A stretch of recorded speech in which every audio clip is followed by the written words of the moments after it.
Welcome back, weary travelers, to Recorder on the Wall, where we are covering every single Redwall book, including plenty of other things like cartoons, a terrible graphic novel, and other books that Brian Jakes has done. My name is Jeremy. My name is Katie, and I'm back. I have bad news. I did not find a badger fixer, sadly. Very sorry, Craiga. But I did find a beaver fixer, a horse fixer, and a town dog fixer. So the next time they show up in the book, we are good. Well, isn't that convenient? Yep. I'm Matthias, and I have done nothing between last episode and this episode. So, yay, I'm here. And today, we are going to be covering Book 1 of Triss, which is a season of Runaways. Even though there's only like 3 Runaways in the... Or actually, no, wait, there's a lot of them. I forgot about... No, there's a lot of them. Okay, there's 8 of them, actually, now that I think about it. Okay. 1, 2, 3. Yeah, the 3 Runaways. 3 teams of Runaways. Yeah. I forgot about one of the teams. Oh, yeah, there is 8. I totally forgot about Welfo. Sorry, Welfo. Yep. Yep, so this is the point in the series where there are references to the prior books. There, obviously, we get a good establishment of how far ahead this is of the last book we read. But as of now, we're not getting any more characters that are carrying over to each book. I'm going to miss that. Yeah. Which, honestly, we've been having that, like, we had, Mary of Redwall and the Bellmaker, obviously with Martin the Warrior through Legend of Luke. And then we had the long stretch of Redwall through Tagarung where at least 1 or 2 characters from each book carried over to the next one and kind of like passed the baton over to a new crew. Mm-hmm. And finally, Craiga and Rusano were our last 2. Yes, but in happier news, the audiobooks take an upturn in production from here on out. And I'm not saying that they were ever bad, but they definitely have way better instrumentation and like little interludes between each chapter and really cool songs. And they're just so much fun. This audiobook is actually Triss. The audiobook is my favorite one just because there's a huge cast of all the most beloved voice actors here. There's like Simon Smithies, who does a really good hair, and there's Greg Longridge, who has the best time playing Plug Firetail, and there's a Rachel Murphy who plays Triss. There's just a bunch of these actors that are familiar to audiobook people, and they're kind of all in one place. And I think from here on out, there's less of a cast of actors. I just don't know if all of them were available. But this one seems to have the most people having the best time. Well, I think we're going to have a bit of a disagreement because I think the audiobook version of Rack v. Tam is the best. Oh, that one's great too. We'll duke it out off air. So, okay. We could have a audiobook off after we get through Rackety Tam as well. Yes. Or at the end after we've covered Rogue Crew, okay. Which doesn't have an audiobook. But yeah. Yep. So with this one, this is one of the first. So this is the one that essentially we're getting a main female character that's going to be wielding Martin's sword, as Martin points out at some point. He totally spoils it. He gives it away. I would say likes spoilers. Spoilers, but it's really kind of pointless here because we know exactly what's going to happen. Yeah. You can't call her a sword maid if she's not going to get a sword. And as we all know, there is one particularly famous sword in this franchise. So. Oh, wait, you mean the sword of Ambrose Spike? Oh, I was going to say like Boar's sword, which would be hilarious to see. Triss would be like one of those characters in like a MMO or something where like somebody creates a tiny little character and they're dragging around a gigantic sword. And somehow they can wield it one-handed, no problem. It's like, what kind of wrist strength do you have, you monster? This is like when one of my friends messed with the Soul Calibur character creation, made like a 4-foot tall girl that was wielding Nightmare's giant blade. Oh boy. So Pete is a little busy today. He's there's been a revolt. The Dibbins are revolting, and we are the 3. Since we are at this point, the three of us are elders, so we're no longer part of the Dibbin community. But the Dibbins have gone crazy, and Pete is, Pete, how's it going over there? You may take my abbey, but you'll never take our freedom! That doesn't sound good. No. Does he need help? So Pete is dealing with that at the moment, but he does have some notes down, like in general for the book, and we will be picking at his notes as well as using our own, if we have notes, and I'll be using his encyclopedia character overview of all the many different characters that we have in this story. Well, Martin Speed, Papa Abbott Pete. You know, like Godspeed, only Martin Speed. Yep. I was like, do I need to explain that joke? Maybe I should. Wait, what? Huh?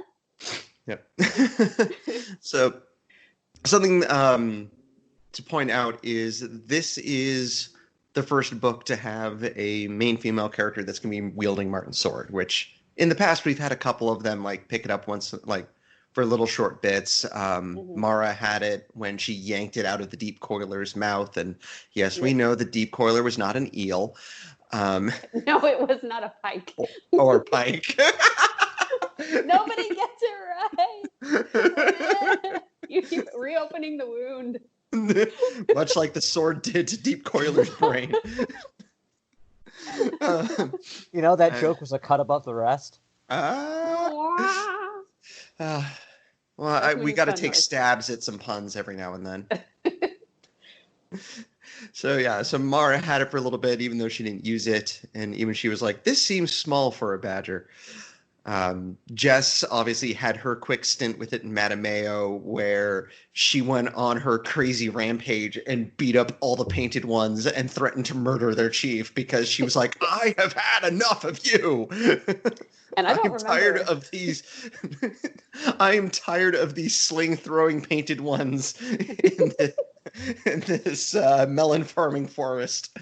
Yes, and I don't remember if Marielle ever used the sword as part of one of her crazy, very intelligent schemes that she did, but she could have, question mark? Yeah, I think she used it for a short time in Mariel of Redwall. Heck, the one book that the sword has not popped up in post Martin the Warrior has actually been Bellmaker. Bellmaker and Outcast? Oh yeah, and Outcast, good point. Because it was still up on the weather vane. Yeah. Yep. And Outcast, it was sitting in a box somewhere. Yes, although I guess that's not... I guess it would be after Martin the Warrior. Never mind, I'm getting my chronological order mixed up again. Ignore me. Yeah. Who said that? Nobody. Yeah.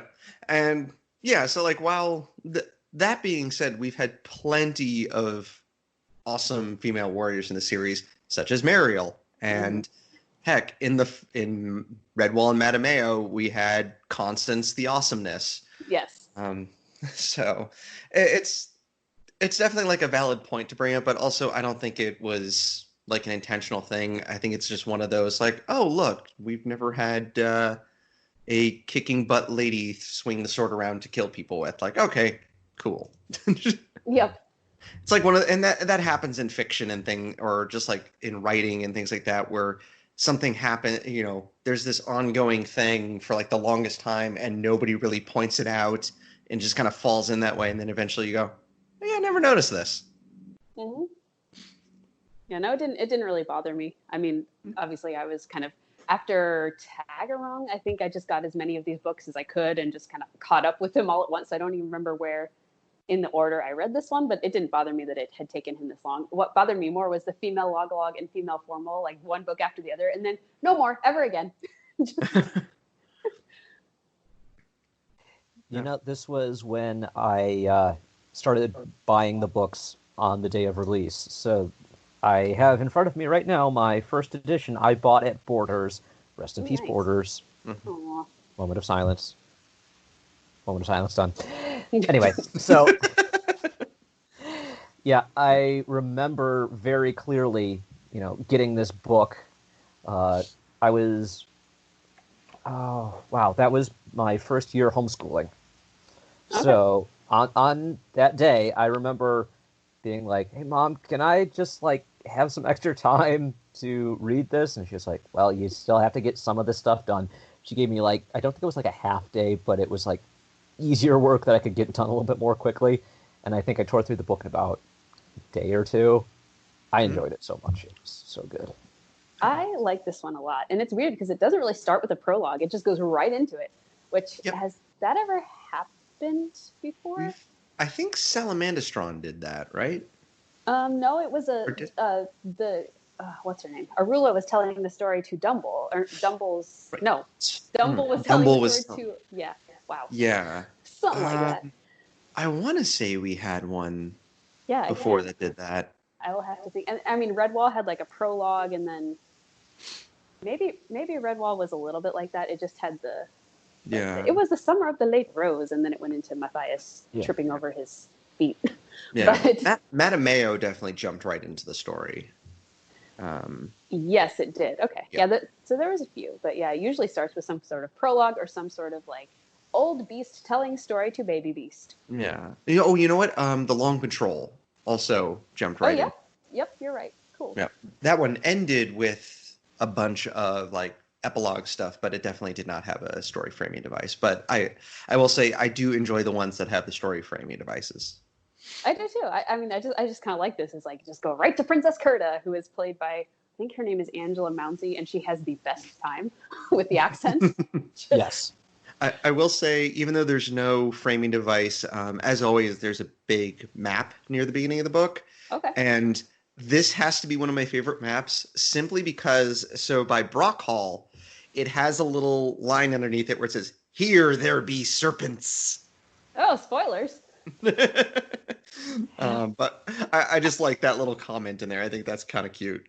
Yeah. I really like this map too in a completely different reason. Because of how many boats and ships are in the story, it actually shows a little legend with different dashed paths, different shapes and colors, not colors, like black and white patterns showing where the path that they took. So it's like you can better track where they went in the story. Okay, cool. Mm-hmm. Yep, So I like that. It's pretty great. Yep. And yeah, no intro, but there is a great little song at the beginning, which I really like. Yep. It's Kruva's song, and we will learn who Kruva is soon. So chapter 1 drops us in with Curta, who is one of our big bads, and we find out that she is the master of chopping turnips. Yes. This chapter art doesn't make Princess Curta look very much like a princess. More like someone trying and failing to be a princess. Oh, dear. I mean, she's got like this tiara and like this like head cap thing that goes down the back of her neck, and she's wearing gloves. But then she's wielding a cutlass, and it's like, wow, that is the very opposite of dainty. She's a princess. She can do what she wants. Yeah, she is definitely not a well, I'd say she's definitely a spoiled character, but she's not like a pampered one. Like we learned that she wants to be a fighter. She takes pride in the fact that she knows how to cut up vegetables better than anybody else. Yeah, after reading this initial part, I was just like, I bet Paragord would have given her a good fencing lesson before running her through. Oh, absolutely. But or she is so Sabertash. mean. She's so mean to her slaves. Mm-hmm. Like, yep, I mean, I know Sabertash. this is expected from villains, but we're just like, oh, she's so mean to the slaves. Which, just a couple little notes. We have yet another big island or big castle run by the villains where they have a bunch of slaves. This is an ongoing. There's a lot of slaves in this franchise. There really is, and they're usually, young slaves. Yep. When we finish the series, I want to do an episode where we talk about the formula that Brian used and all the recurring elements that showed up more than three times or more. Okay. I want to know. I want to know which one shows up more: slaves or orphans. Oh dear. I know sometimes those will merge together, but orphans, slaves, and orphaned slaves. Yep. Sounds about right. Terrible fathers. Yep. absent fathers. Yep. Mothers not appearing in this book. Yes. Mothers never having a line of dialogue. Yep. So we immediately are given plenty of reasons to hate Kurta because also I'm not a big fan of the weird accent that the three main ferrets use in this. I have a hard time understanding what they're saying sometimes. I was a little uncomfortable with that. I'm just like, okay, so is this? It sounded a lot like the way they were doing in the audiobook, a lot like German accents. I'm like, is he making a Nazi parallel? Well, what is he doing? Oh, I have God. to point out, in the very first paragraph describing Kurta, she was a pure ferret, as were all the royal blood, Yep. creamy white from tail tip to nose, with coral pink eyes. Uh-oh. So you're telling me there's a line of quote unquote racial purity combined with albinoism? Danger, This is really- danger, going into dangerous territory here. Yeah, it's very uncomfortable. Yeah. Find that with the obviously German accent. It's like, Yeah. oh, Yep. Well, I you know what? As long as she doesn't start goose stepping, I think we'll be okay. Did I take it too far? I think I took it too far. Judging by the silence. I'm just not going to say anything, and I'm moving on. Okay. So Kurta is a jerk. She has Triss and this guy Drufo throw vegetables for her to chop. And when Drufo misses one, she starts smacking him with the flat of her blade, and Triss distracts her. And And Drufo's like really old too, which is another like. She's like, "Hey, don't pick on the old man. I'll throw stuff for you. See, wee." yep. So Triss, quick thinker. Yep. I have a feeling she's a little bit more like depends on how long she's been there, but like I can picture Mariel in this situation. Like I'm pretty sure she would have tried shoving those turnips down Kurta's throat by now. Yes, Yeah. and got herself promptly murdered, probably. Yeah. Worth it. So then Kurta's brother, Blad, walks in and reading this guy's dialogue and the description of him, all I can think of is like the old style cartoon character going, duh, which way did he go, George? Which way did he go? Yeah, Like- or the, what was it? Oh, the Bugs Bunny cartoon with the two mafia guys. Yep, where you have like the smaller smart guy and the big dumb guy. Yeah, and he's the big dumb guy. Oh yeah, it's just his first line is "Huh, huh, huh, huh. You Yep. make a better cook than a sword piece, yar." Just every single line of this guy's dialogue, I just read like, "Duh." So, yep. Come on, he's not all that Blad. Yep. That was terrible. I do not apologize. That's all right. If he stabs somebody, he'll be Blad the Impaler. Oh no! I want to chop your turnips. Actually, it's like, duh, I totally want to chop your turnips. Duh. Don't talk to me like that. I'm a lady.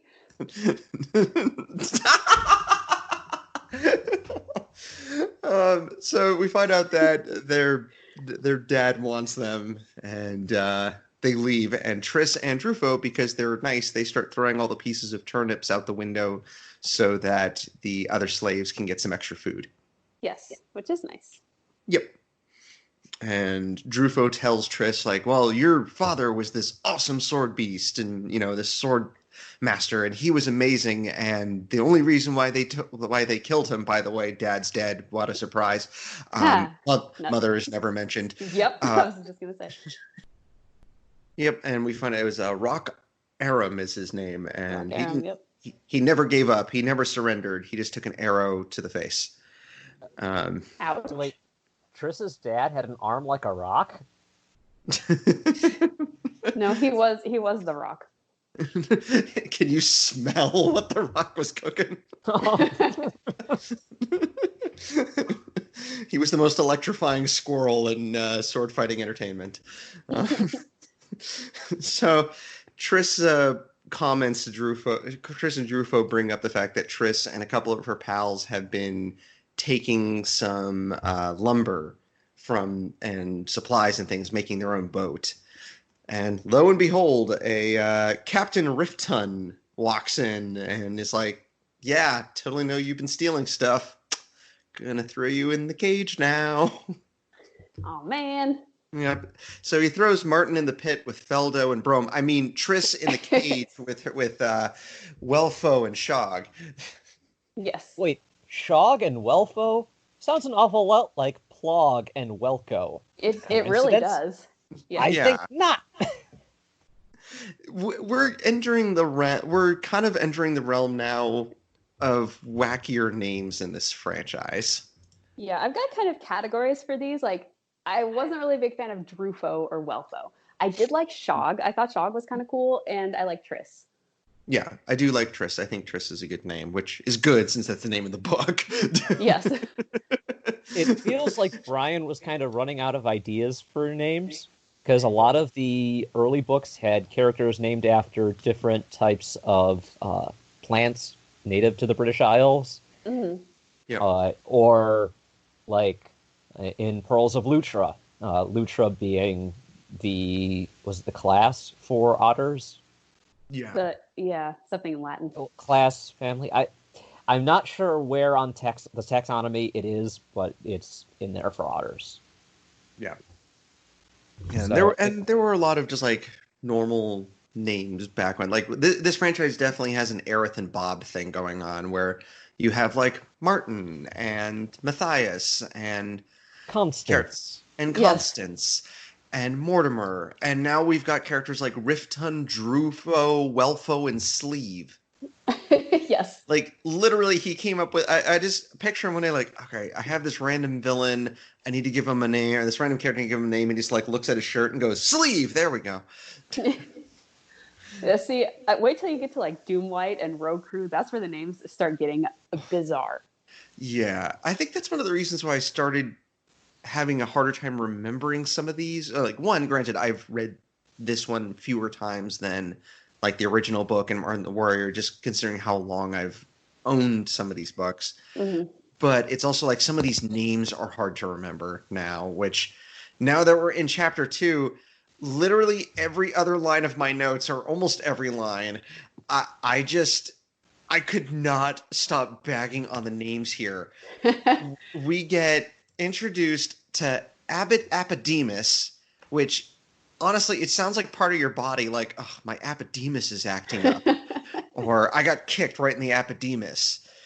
And then there's Malbun Grimp, which... Yes. Okay. And Ruggum, which sounds like something Yosemite Sam yells, like, "You ruggum fruggum varmint!" And right after reading the name Bickle, I was like, okay, I need to stop joking about every name. We're going to be here all month. Immediately then we're introduced to Girdle Sprink. Yes. Which, just, all right. We've also got Crinkleus, which sounds like that, to me, that's like the sound aluminum foil makes when you crinkle it. And then, to top it all off, Friar Gooch. Friar Gooch, yes. Although, to be fair, I do like the name Mem Flackery. It just sounds like an old, like, hair lady. Like, my name is Mem Flackery. A British nanny. Like the ultimate British nanny. Yes. I did like how one of the Dibbins was named Tubals. I thought that was cute. Yes. Now, just imagine, Tubals grows up to become Brother Tubals. How are you supposed to take that seriously? Abbott Tubals. Oh, no. It's better than Abbott Mouse Babe. This is true. At least Tubals is like, at least I have a name. Yes. Abbott Mouse Babe. After Triss becomes Abbey Warrior, passes it on, and we get Tubals, Warrior of Redwall.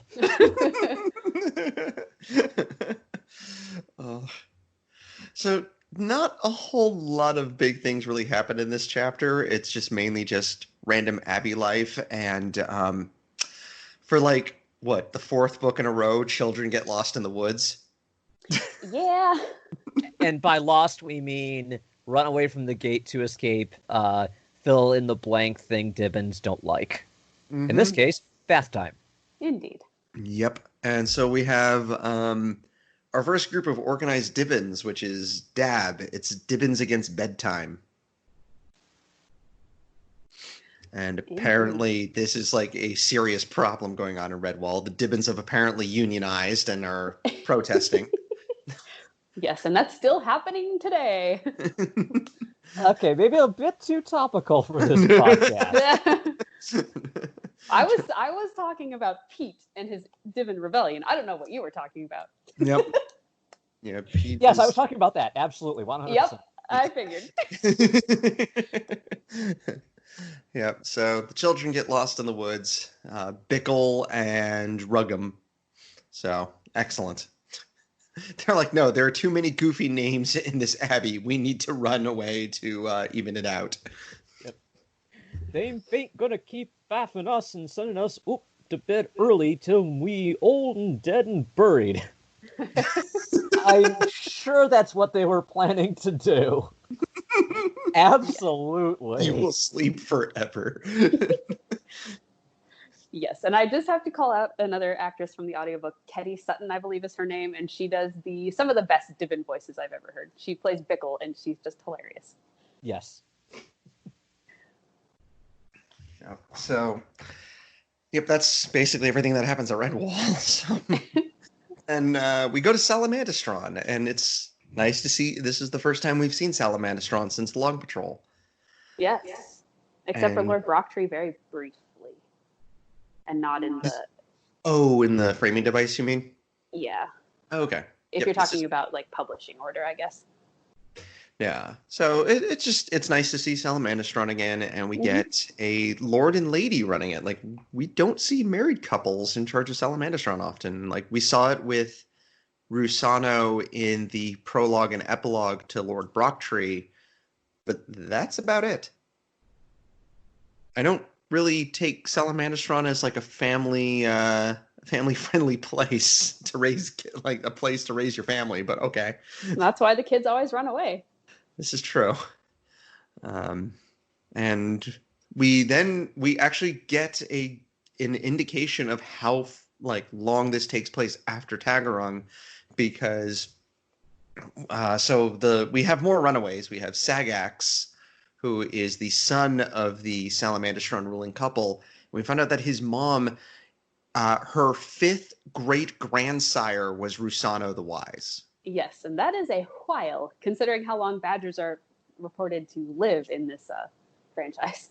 Yes. So I'm guessing between Tagarung and here is about as long as the time between Redwall and Tagarung. Maybe longer. Yeah. Yep. Which, you know what?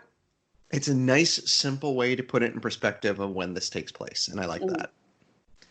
Because in some of these, we have no indication of when they're supposed to be taking place. Like Salamandastron, the book, takes place somewhere in between Bellmaker and Redwall, but we have no idea, like, how long.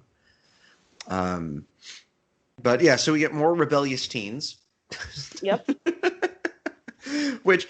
That being said, I like the buddy, like, friends going on a quest, as Jake's has consistently done a good job with, like, the adventuring friends dynamic. I like the friendship. I do not like Scarum very much at all. I don't like him very much either.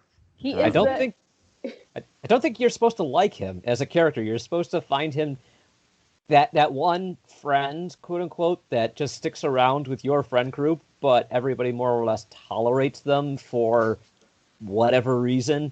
But if everyone had their way, probably wouldn't include this guy, except for whatever that reason was. He's only friends with them because they feel sorry for him. Yeah, see, I got the impression, though, that Jakes wants us to think, oh, he has his flaws, but he's just so charming. It's like, no, Jakes, I do not think that. Thank you very much. Yeah, like, after just a short time with him, I was like, I miss Pickle from Salamandastron because he was also like a young and relatively rebellious hare, but he also like you could tell that he was super loyal to Mara and didn't try to eat all the food so other people would starve. Yes, this guy is like, I mentioned hair privilege earlier. This guy is like the model of hair privilege. Yeah. An entitled, whiny brat. Exactly.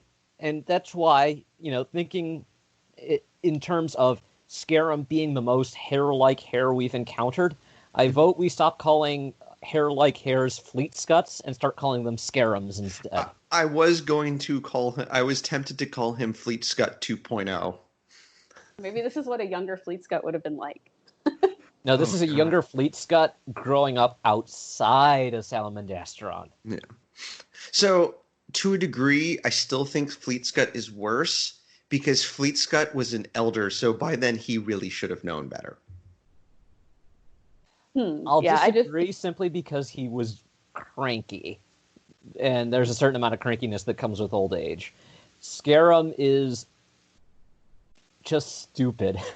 He's just selfish and thoughtless, and he does a couple things coming up in later books, which I won't spoil because I believe that Pete hasn't read this yet. But he does a couple things, and I'm just like, there's no reason for you to do that, just besides your greed and your selfishness and your complete disregard for other people, and it's just frustrating. This is true. Fleet Scut was at least trying to bring help back to Salamandastron. Like, he had a good, he did kind of have a good reason for being a jerk to people and doing just rushing along and because he's desperate to bring back help. So at least he was trying to do useful things. He was just screwing up every 5 seconds while trying to do it. Yeah, he had redeeming qualities, or at least a redeeming purpose. Scarum has neither of those things. This is true. Oh man, has Fleet Scut been surpassed as worst hair? I think so. That's why I want to call him Scarums from now on. I'm sure he's thrilled. He's like, yes, I'm no longer the worst. Yeah, Fleet Scut's like, finally, I at least died with honor in a battle. Yeah, so it's for namesakes here because I wasn't writing down all the names. So luckily, I am referring to Pete's encyclopedia up here, his index, and we've got Lord Hightor, Lady Marola, their son Sagaxus, which Sagax is what they call him, which that's also kind of a mouthful. It's not the worst name, though. No, it's not. Colonel Whipscut, which is Scarum's dad. Dunfrida, which is Scarum's mom. And we've got a couple others. Sergeant Widepaw, which I think that's kind of cool. It's a neat name. And so, you get Hightor and them watching the kids running away, and he kind of guilts Scarum's dad into following them, and he's like, all right, fine, I'll follow them, make sure they stay out of trouble. He comes back 5 minutes later. I lost them. Yeah, actually the next morning, because they have an otter buddy, and he has a boat, a ship, whatever. Yep. A thing that floats on the water. That's how much I know about sea stuff. I actually looked this up. Ketch is a 2-masted schooner type ship. Something about the length of maybe 2 or 3 large trucks, and will have enough room for a small cabin. Okay. You have much knowledge. I have Google. You have much Google. So Kruva is their sea otter friend. And Wave Dog, right? The stop dog? Yeah, but his last name is Wave Dog, isn't it? Oh, right. Kruva Wave Dog. And that definitely comes up in the upcoming book about the Otter clans. This is true. Which is a fun bit of continuity. Sorry. Spoilers.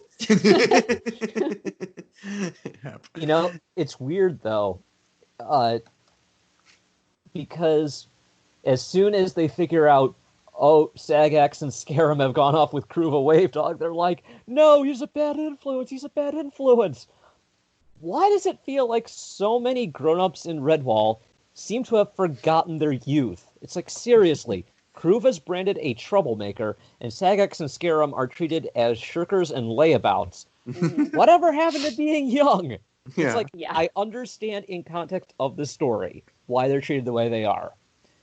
But at the same time, it's like, we've talked about it before. It's like, they're being teenagers. Have you Yes. forgotten about being a teenager yourself? Yeah. Though Hightor, I think, at least has some perspective on it, where he's like, look, Sagax and I have been butting heads for a little bit, and I think it'll be good. He thinks, he's basically saying, I think it'll be good for him to go out for a little bit and then come back a little bit wiser. And his mom thinks so too. Yeah. Like, I feel like they look at Sagax and be like, okay, you know what? He has a good head on his shoulders. He just needs to get this adventuring out of his system before he can truly start becoming a good Badger Lord.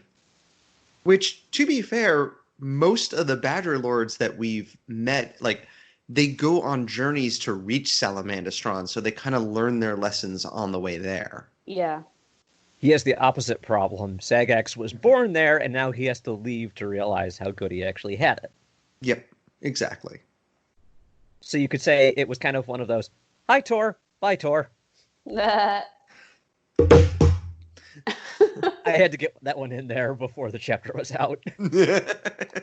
So we then go back to our villains, which we've got King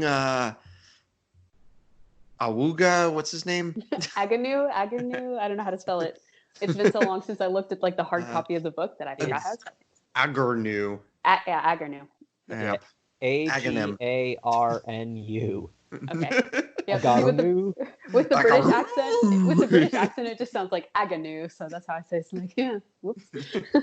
Yep. And It's like, British people, I love your accents. They are amazing. You cannot pronounce the letter R to save your life. Yep. And this was the point where I was like, I'm having trouble understanding these guys. Because King Agarnu is... he also seems a little loopy, too. Like, he does... I feel like some of his soldiers aren't in the barracks anymore. Well, I mean, he does have a legit trauma in his past that we will learn about later. I think in this book, like not the details of it, but we will learn that something terrible happened to him. Yeah, and he lost a leg that's now replaced with a bone. Okay, like this some weird bone thing. Yeah, and so they point out that like, oh, we capture. They have these like he wants Kurta and Blad to go out on this new ship to do something, and he's like, I'm not going with you. I'm not going anywhere. And Kurta is fiendishly wanting to murder Blad, which, he's annoying and stupid, but you don't need to kill him. Well, I mean, yes, you do if you're an evil princess. Yeah, I guess so. She is kind of a sociopath. Yeah, she's Yep. definitely something. Yep. It's an interesting twist on the Cotier Wildcats with a brutal daughter, less villainous son, and a father who's only interested in ruling his immediate kingdom. Yes. This is true. This is very true. I would love to have like a crazy off between Kurta and Sarmina. Yes, although I will say Gingerveer is a lot more gentle and sweet than Mr. Blad. Which is why I had to say less villainous, because that's a sliding scale of vagueness that I can make work because the magic of English language. Yes. Yep. So we find out that the captives have been thrown in a horrible cage that's like just kind of halfway in the water, and they're half freezing to death. And instead of it, and Arganu is like, just let them rot or whatever. We'll feed them. We'll throw them in the ocean or whatever the heck. And Kurta's like, no, I want to carve them up. Yes. Kurta's a sociopath. And we get our three other main characters, which is Triss, which we've already met way back in chapter 1. This is chapter 4 for the record, so we have not seen the titular character for two whole chapters. Yes. And she's only in like the last quarter of this one. Be prepared for this to be a thing. And we've got Shog, which is her faithful, like, tough otter friend, which I like Shog. I do too. I do 3. Yep. And we've got Welfo. So then Drufo comes by and slips them some soup, and I'm purposefully skipping over Welfo right now. You don't like Welfo? No, I don't really have much of a problem with her. I just think she's not really developed at the moment character-wise. I mean, I think she sort of is like sort of the image of a beaten down slave. Like, this is, you can either, if you're a slave, I guess you can, like be beaten down and like so afraid of everything, or kind of jaded, or just kind of like Triss, like determined to escape. And I think it's kind of realistic for Welfo to be the way she is. This is true. I actually have a note coming up when we get all the way over to chapter 8, because we actually don't see these characters for another 4 chapters. Yeah. But I did have a comment like that about Welfo. I would also like to say I'm very happy that our kind of whiny character at the moment is not another Vole. Yes. If she was a Vole, I would say, oh no, this is Cynthia 2.0. Yeah, and so Drufo comes by and gives them a rusty file and some hot soup that the slaves were able to put together for them. And you know what? The soup does not sound half bad. No. I mean, especially if you're starving. Yeah, if they're it starving doesn't sound and half freezing, good, but it doesn't sound half bad. Yeah, and the fact that they're starving and freezing, like all three of them are super grateful too. Like, they don't comment that, because he even says like, it's probably not all that good. And they're like, no, this is the best thing we've had in days. Yeah, which is sadly probably true. Yes. Yep. So bye, Triss. We'll see you again in 4 chapters. We then get back to the kids lost in the forest, so a little comment here.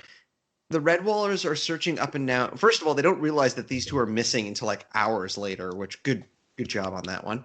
Yeah, HR, come on. Yeah, to the point where one of them was even like, oh, I noticed we had 2 extra smocks when we were done helping them bathe. I thought we just had 2 extra ones. Yeah. Good job. Good. Head count of the infants, please. Yep. And they start checking around the Abbey. They don't think to have at least a couple people go and check out the forest. Yeah. Which I feel like, I mean, we've commented on the fact that one of the main problems Redwallers have is they don't pay attention to history and forget things that they really should be keeping track of.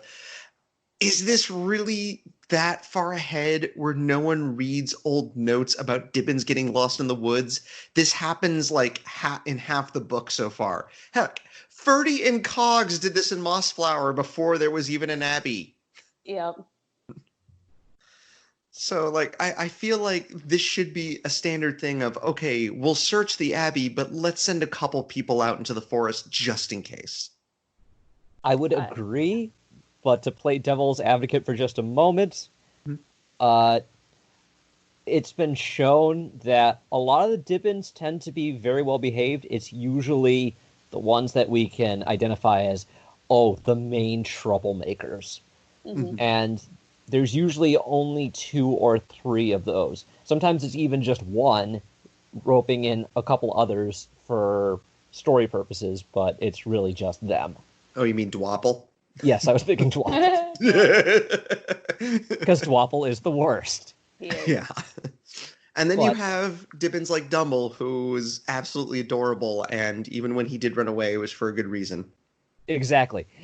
So, my argument is, these sorts of like really bad troublemakers are only showing up when there's like a significant story to tell. Otherwise, there's really no need, or it's just the one and they can be managed. But the trouble that they get into is relatively minor because, I don't know, there's not a gang of roving foxes outdoors, or they're not under threat of invasion from crows. Whatever. Is true.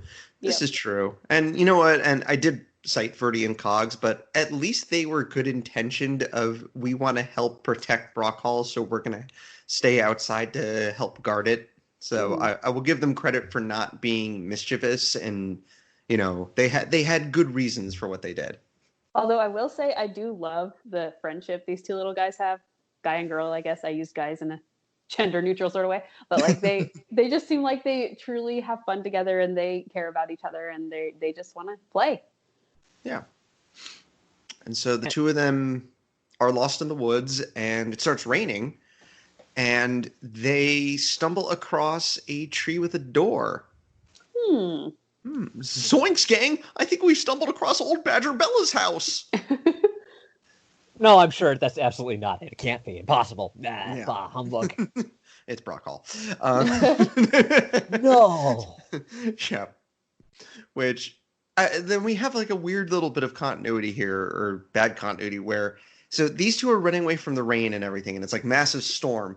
Cut to Skipper going through the woods and running into the Gaussum at the exact same time, and there's no mention of any rain or anything. Yeah, that is weird. Yeah. I mean, granted, sometimes downbursts can be highly localized to maybe like a half-mile cross-section. So if they were far enough away, yeah, you'd see the storm clouds, but you wouldn't feel any of the rain itself. Yeah. Maybe they just forgot to put like a note in there or something, but I feel like the Gaussum wouldn't have just been like happily trudging along in the forest if it was pouring rain. Yeah, Skipper might, because otters seem to not really care about rain. But This is true. But it was also, I on the other hand, hey, we got the Gaussum back. Yes, and I like this Skipper and I like this Logalog. Yep, Logalog grew. I am Gru. Wow. And yeah, I'm very happy to see them back, because there were no Gaussum in the last book. That is true. There were just those pygmy shrews. Yeah, and they were a huge part of the books prior to it. Like, obviously, Marlfox, they were a big part of that story. Yeah. And in Long Patrol, Logalog in that one was awesome. And Pearls of Lutra, Logalog was super kind to Grath. Mm-hmm. And in Madameo, they were a big... Yeah, so, like, every book from Redwall, essentially all the way through, like, chronologically, Redwall through Marlfox, they were a big deal, and they were completely absent in Tagarung. Yep. And I also would like to point out that the guy who plays Logalog, his name is Billy Marr, and he he arranges all of the songs that Brian Jakes writes, and he puts them to melodies. Oh, cool. So that is him. He's talented. He's very, very cool. And so the kids stumble into Brock Hall, find some sort of little treasure, and then run for their lives, because I'm pretty sure they found a ghost. Something weird and scary. Something's, yep. And then all of a sudden they hear, "Oh, me hearties, I found you!" And they start screaming and pass out. And Skipper's holding them like, I just wanted to help. Yeah. This Logalog's like, "Good job, you scared the heck out of him." Poor Skipper. I felt bad for him. He was just like, I think some people just don't realize how big and loud they are. Yeah. Yep. I wonder what the Dibbins were running from. Nah, it's probably unimportant to the plot. No, it's definitely not important. Yep. Yeah, I just wrote, "Poor Skipper, terrifying children." And they head back to Redwall and run into Formal Oh, before that, just to rewind, Mhm. Skipper covered the unconscious parrot with his cloak. "Ain't nothing about rain, matey. Don't tell Mem or Malbin this, or they'll have me rudder for rug strings." And it's like, wait, Skipper doesn't like rain? What's next? A mole that doesn't like gardening? Doesn't make sense. So they get back, and they eventually get the kids awake again, and they're like, "Oh, we found this door in a tree." And they're like, "That's ridiculous sounding. Who the heck would have a door in a tree?" And then they kind of realize, oh, wait a minute. And they're like, "Oh, the location of Brock Hall was lost." And I'm like, yeah, probably because of bad record keeping. Well, yes. But at least Malvin knows enough as recorder/healer, which, whoa, two very different jobs there. But she at least pays enough attention to know, hey, Brock Hall, I know Brock Hall. Yep, this is true. They were short on Abbey Elders, so they had to double up on duties. I see. And they decide, like, oh, they found this weird bracelet thing inside Brock Hall. There must be treasure there, even though there's no record ever of anyone keeping treasure in Brock Hall. Yep. Well, maybe it's like Salamandastron. You really have to go on the quest to find the treasure, but it's actually there. You just have to like turn around 3 times and stand on one foot and then roll the boulder away, and it's there. When you go inside, you go up, up, down, down, left, right, BA start. Yep. Exactly. Or wait, no. The real treasure was the friends we made along the way. Bleh.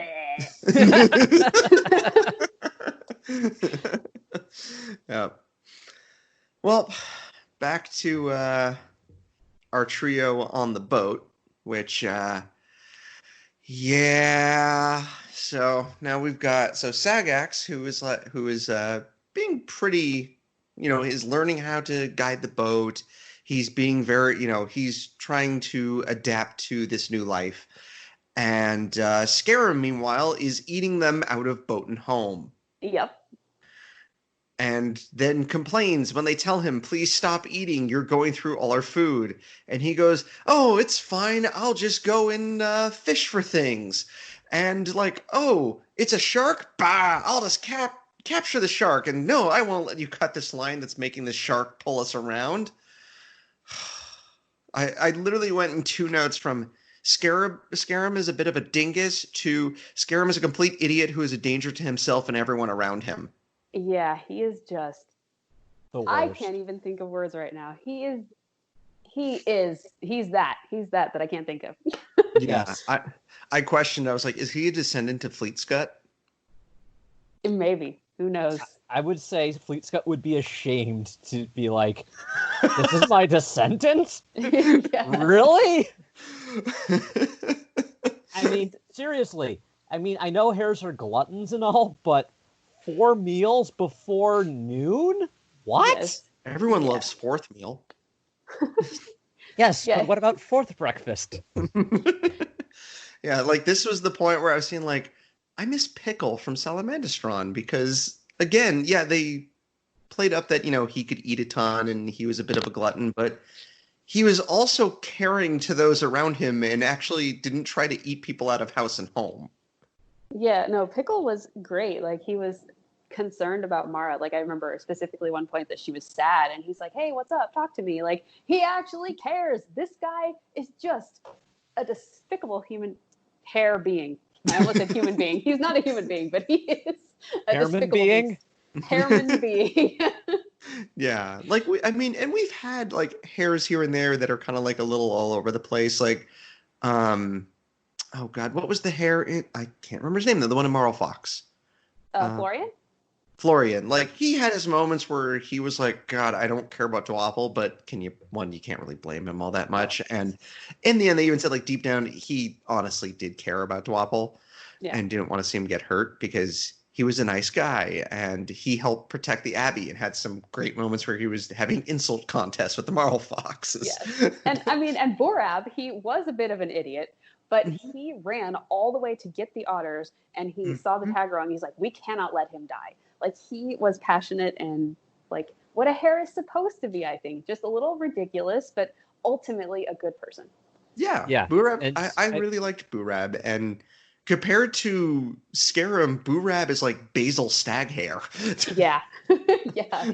Exactly. And it's as much as I ragged on Boorab all throughout Tagarung, it's like at least he did have some redeeming qualities. At this point, through the end of the book, Scarum has pretty much no redeeming qualities whatsoever. When he's on the page, it's like he's going to be doing something either incredibly stupid, incredibly selfish, or incredibly ill-conceived. It's just like he has no off switch. Yeah. And There's he doesn't... one... Oh, go ahead. I was just going to say there's one redeeming moment I can think of. I think it's in book 2 where my favorite song in this entire book comes up. That's his one redeeming moment. That's the only one I can think of. Yeah. It's funny too, is like I mentioned, I didn't remember this book as much just because of when I read it. I remember like a couple things here and there. Like I remembered Kurta and the fact that, Triss is going to eventually get the Sword of Martin. Spoiler, not spoiler.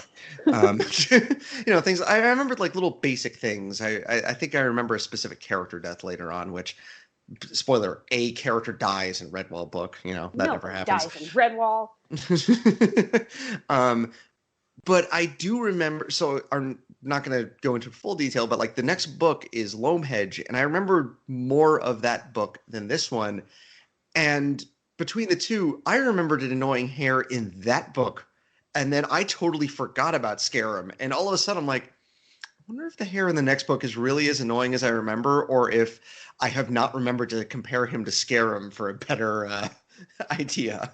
I was going to say, at least to me, compared to Scarum, Horty Braybuck is like, maybe not quite Basil, but definitely like way better. Yes, I will completely agree with that. He's bad, but he's bad by Abby standards, not Salamandastron standards. It's just, Yes. This is true, and I, at bare minimum, I do remember him honestly caring about his sister. So Yes, he does. yeah, so like he was at least good intentioned in that book. So I'm like, okay, you know what? Again, I don't remember his name now too, and even though you just said it, Horty Braybuck. Horty. Yeah. So I only remember the annoying things, but now thinking, I'm like, you know what? Horty, he was more harmless annoying than this. Scarum is a legitimate danger to himself and everybody. He's just throw him overboard, okay? It'll be fine. Use him as the fish bait. Exactly. You know what? I've got it. We can solve every single Redwall book by inventing a time machine and sending Scarum back. We'll weaponize Scarum. Just load him into the ballistas from Mossflower and fling him at the castle. Yes. He'll fly in through a window and then annoy Sarmina's entire army so they want to surrender. Yes. Yep. So sorry for any Scarum fans that we're making very sad right now. Matthias, you're on the Redwall forums. Are there any Scarum fans? God, I hope not. As far as I know, no. Okay. And if any Scarum fan exists, let me say, I'm very sorry.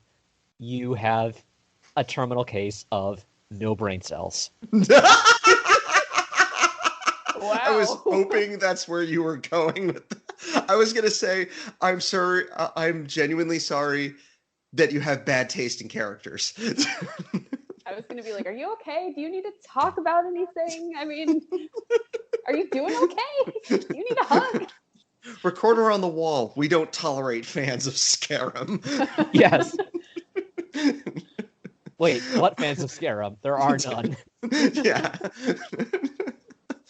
All right, so Anyway. Like, congratulations, Scarum. You got me to say nice things about Fleet Scud. So Scarum, because he knocked their only knife overboard, decides to, in order to get rid of the rope that the shark is pulling, he bites through it, goes too quickly, and jams his teeth into the floor. I laughed. Yep, I was like, that bites. Yeah. I should feel bad for Scarum in this moment, but I don't. Yeah, I was going to say, oh, good. He saved them from the thing that was his fault in the first place. Good job, sir. I honestly, I would have left him there. It's like, then it takes them like minutes to rip his teeth out, like to get him unstuck from the floor. And it's just like, just leave him. If he's stuck in the floor, he can't do any more damage. Right. Yep. And so Sagax and Kruva then find something else with the same symbols that the bracelet that was in Brockhall. And it's like, ooh, I can't remember the full story, so I can't remember if that's just like super convenient or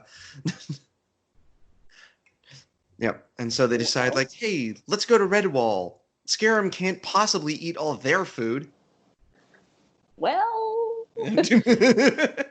You know what? Scarum, they would be happier to see those 1,500 hairs from Tagarung again than Scarum. yes.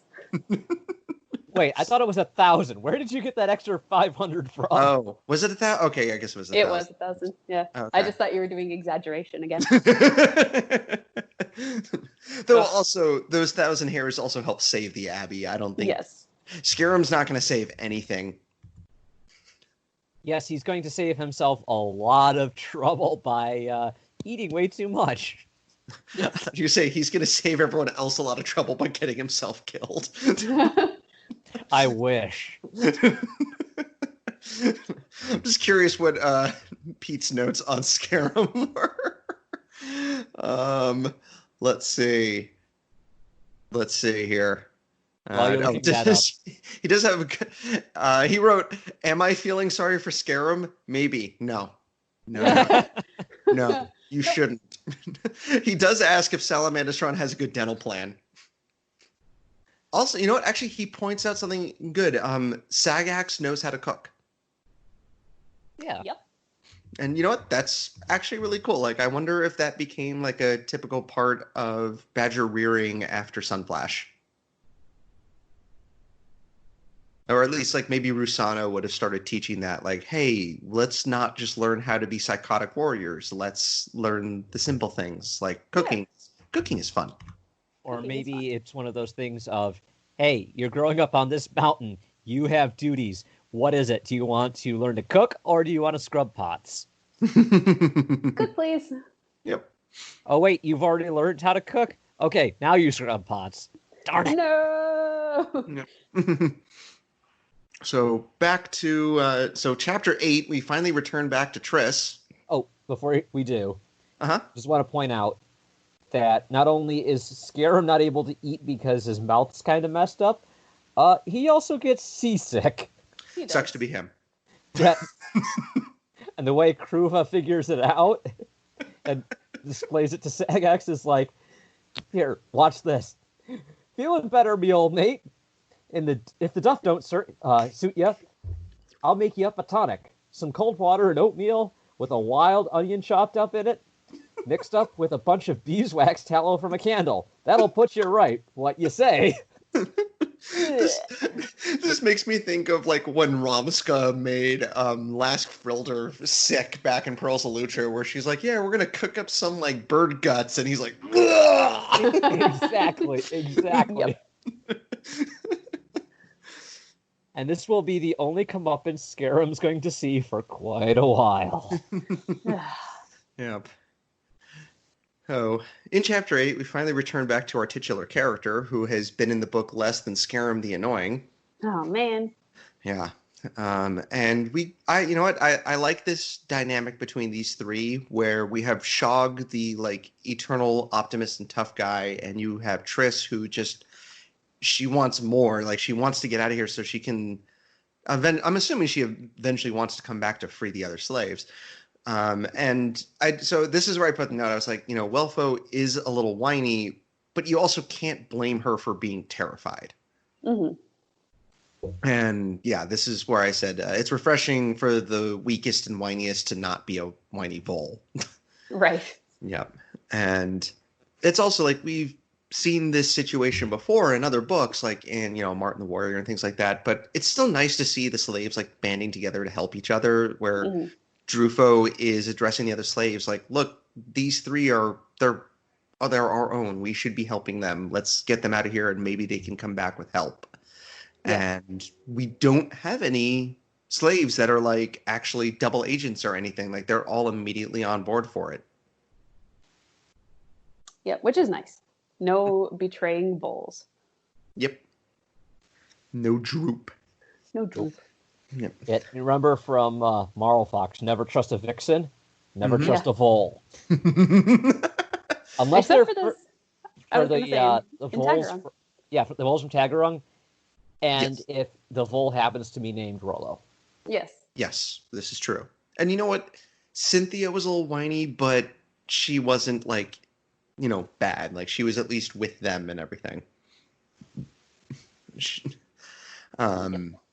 She was a spoiled girl who got turned into a slave, and you can't really blame her as much for being a little whiny. And she eventually got better as that story went on. Yes, and Viola was annoying, but harmless-ish. Yeah, and she had her good moments throughout the book still. Like her, like eventually later on, and she had a good heart where even though it was extremely dangerous, she was willing to go with the heroes to rescue the abbot. Mm-hmm. Yep. And we get little bit of character moment with the villains, with Riftun and his second in command. Is it Flith? Flith. Yes. And Riftun is like, here, let me explain what half the plot is going to be. Let me provide you some exposition, sir. No one expects the exposition. And honestly, Brian Jakes is not terrible when it comes to exposition. This is not his best. He's done better, but this isn't terrible in terms of exposition I've read. It's not just a, here is what the story is, here is what the characters are going to do, and this is why they are going to do it. It's like, no, that's dull. This is like a conversation that's like, oh yeah, you don't remember this, do you? Mm-hmm. Mm-hmm. Yeah, no, I like this. I think I liked better in Tagarong when the grandpa was explaining to his grandkids, like, this is how old Krega is. These are the people that she's outlived, giving the reader an idea of, how much time has passed. The one that I think is a little bit worse, but kind of hilarious, is exposition bot Rose in Martin the Warrior. Like, as you know, my brother and my father got into an argument that was heard all over the valley. Yeah, that's the exposition I don't like on stuff where they go, as you know, well, if they know it, why are you explaining it to them again? Yeah. The only reason the only time that really should be used is if it's a character like Deadpool who is known for breaking the fourth wall. So it's like they actively know they're explaining it to a viewer. There is one other instance I think it works, and that's when you have a military leader explaining something. It's like, well, as you know about thus and such a thing, because I need it as context for the mission that we're about to do. Yes, and that is nice, especially in kids' books, because a lot of children are not military strategists. I'm not sure if you guys know that, but in my experience... I hope not. Yeah. Unless you happen to be named Matthias, be a mouse somewhere in the Summer of the Late Rose. Yes. Or apparently Cornflower from the animated series. Yes. Oh, animated Cornflower. Yep.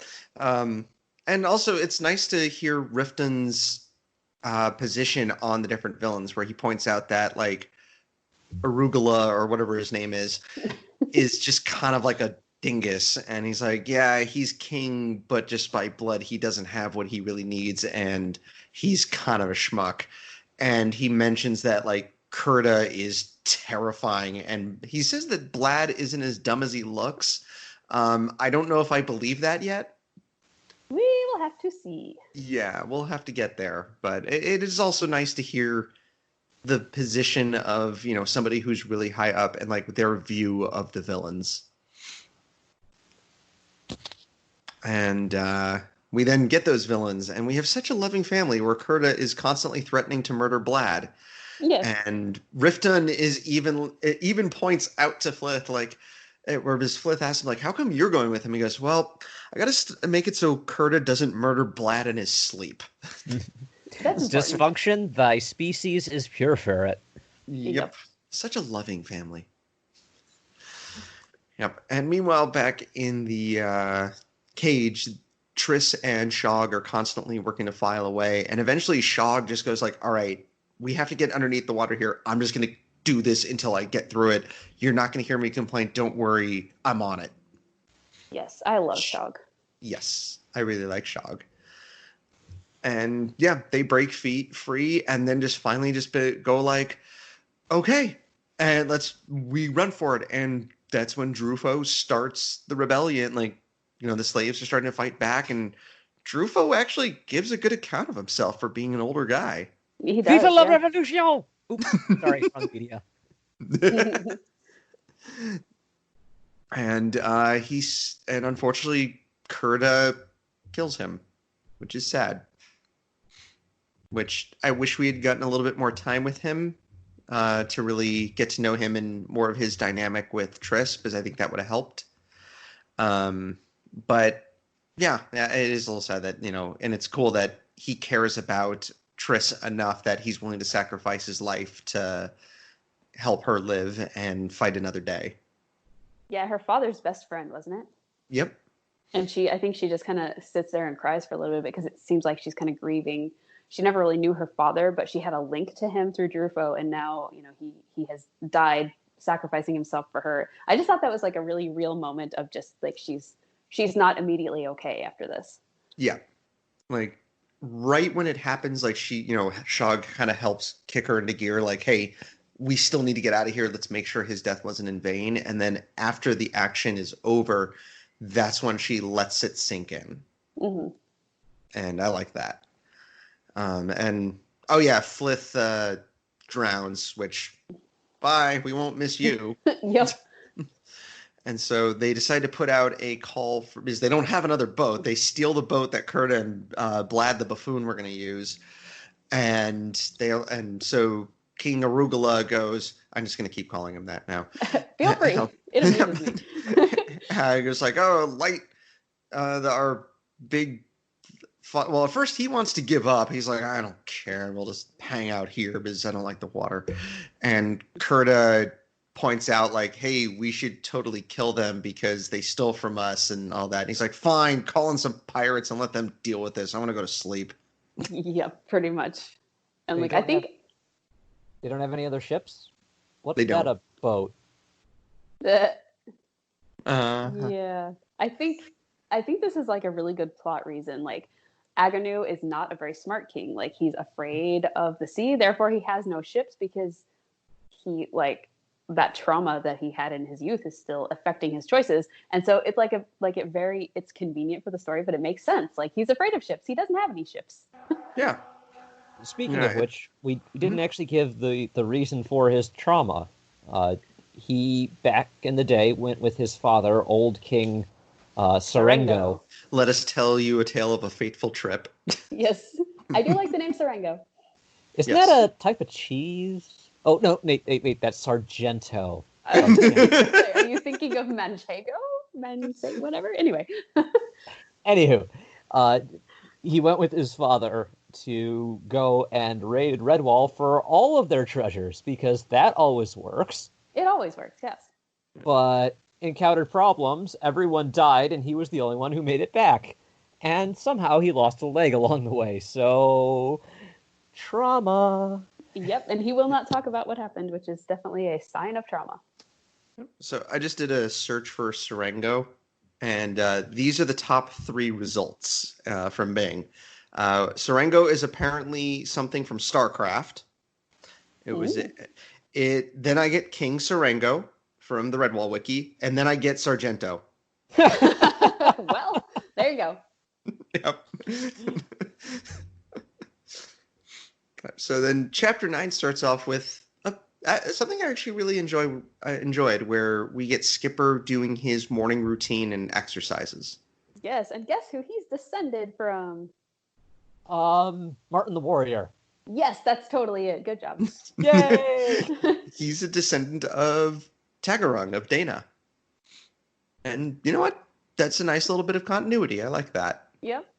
Mm-hmm. And we don't see characters training a whole lot in these books. Like we had back in Lord Brocktree with Stiffener doing his morning workout and like how he kept himself in shape despite how old he was.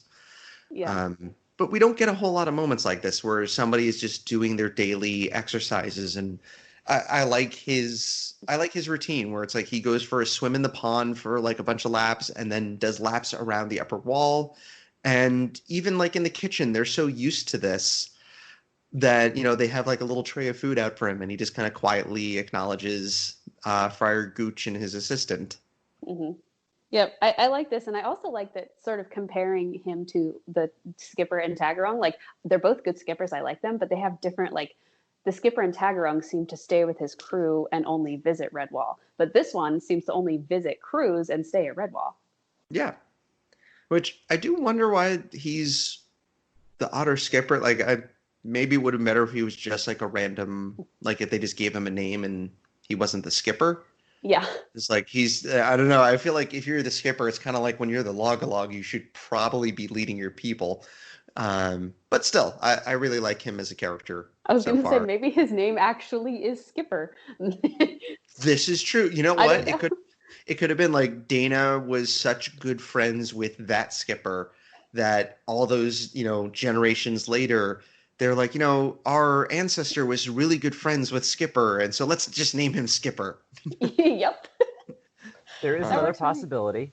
And Okay. that he could be kind of like a long distance ruler because, hey, we haven't had vermin attacks in a long time, so I'll be at Redwall. Call me if you need me. Yeah, that's true too. Yeah, because he's essentially like it says that he's not formally the Abbey warrior, but you can tell that he's the only warrior there.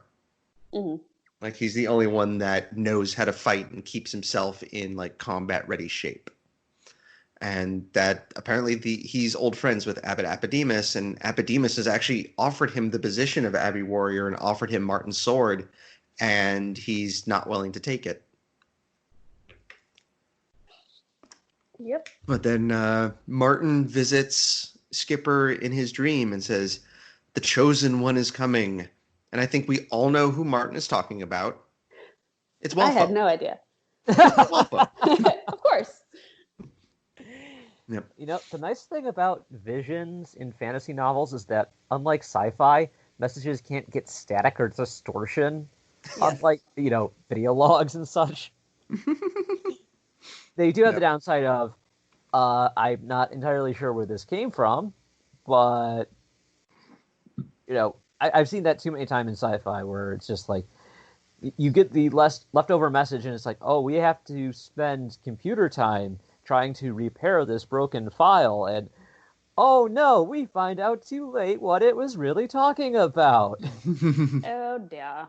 But right here, it's just like very, very clear. Just 4 simple lines. Look to the summer, watch for the maid, a young runaway slave who will hold my blade. And it's like, wow, that is super specific. It says, in the summer, runaway slave will bear my blade. And it's a her. Yeah. Yep. Like I said, it's Walfo. Obviously. Yep. As long as it's not Scarum. Yep. Well, Scarum is a hare, not a her. This is true. Which is a joke that he makes, I believe, later. Or maybe that was a previous book. I don't remember. Oh, I hope One of the not. hares made it. It's a terrible joke. It is a terrible joke. He's a terrible character, too, so. Yes. Yeah. And they go to the gatehouse with all the books, and all I wrote was dust. Dust never changes. everywhere. Dust never changes. Yeah, so we go back to the old gag of like, oh, look, we found this stuff with Brockhall, and there's just dust flying everywhere. And Malbun and Crinkless are like, there's treasure around these parts. Let's go on a treasure hunt. Yep, which yeah, I think it's kind of cool. Like, older creatures hardly ever go on adventures, it seems like. So I kind of like the adventure spirit of these two. It doesn't end well for them, but Yeah, I do like that too, where it's like you get the impression that they've lived at the Abbey their whole lives, and this is like the most exciting thing that's happened to them. And they're like, we have a chance to do something like this before we get too old to go on adventures. I suppose, but at the same time, Melvin is a bit too keen to search for Brockhall. It's like, yes, something that will be my legacy. And it's like, are you sure you're really wanting to find Brockhall for the right reasons? Because, you seem to have a fixation that goes beyond healthy. Yes, I think she's just meant to seem like just very excited.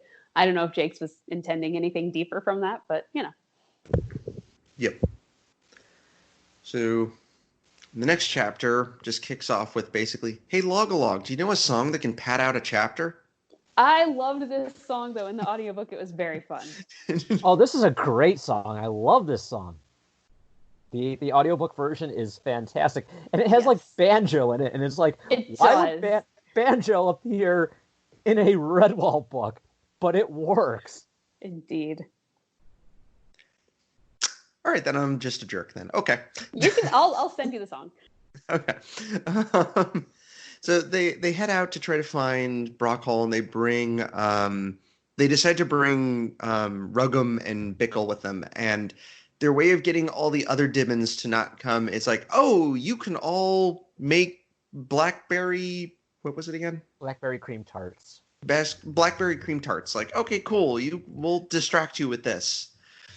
Because there is no obvious way that this will end in disaster. Never ever. Yep, and it's like, sure, kids cut. The only book I can remember where a bunch of like random characters were cooking and it turned out well was in Pearls of Lutra. Yes. After poor Picknam died, where Yes. they decide to entertain themselves by cooking, and they is that the one with the anemoles? Yes, it is. Okay, yep. So that was a good one. That turned out really well. So they go off, and all of a sudden they get attacked by crows, which, speaking as someone who is now dealing with a bunch of crows in the area that won't shut up at 6 o'clock in the morning, kill every single one of these things. Yeah, you need a skipper or a thrug. Yes, I need I need Thrug, Dumble, and Falcons. Lord McTalon. Yes. Wild King McPherson. Yes. Yes, that too. So yeah, they fight off the crows and run, and they're like, well, I guess we should go home. So they go back to Redwall and find out that the Dibbons have barricaded themselves in the kitchen, and have locked the door. The Dibbons somehow tricked the elders to leave the kitchen and have barricaded themselves inside and are making a giant mess. Pete, is that what you're dealing with right now? Pete, okay, we'll come back to Pete later. Oh god, that doesn't sound good. Yeah, everything's fine. Everything's fine. It's fine. Yeah. There's nothing wrong. Nothing wrong here. Nope. Yeah. Move along. Move along. Nothing to see here.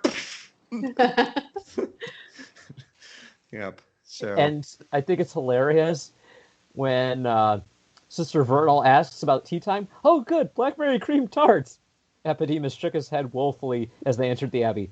Please, sister, don't ever mention blackberry cream tarts to me. They will haunt my dreams for seasons to come. I would like to put forward that blackberry cream tarts should now be used to refer to anything that should no longer be mentioned. Okay. So, what is Pete dealing with right now? Blackberry cream tarts. Blackberry cream tarts. Yes.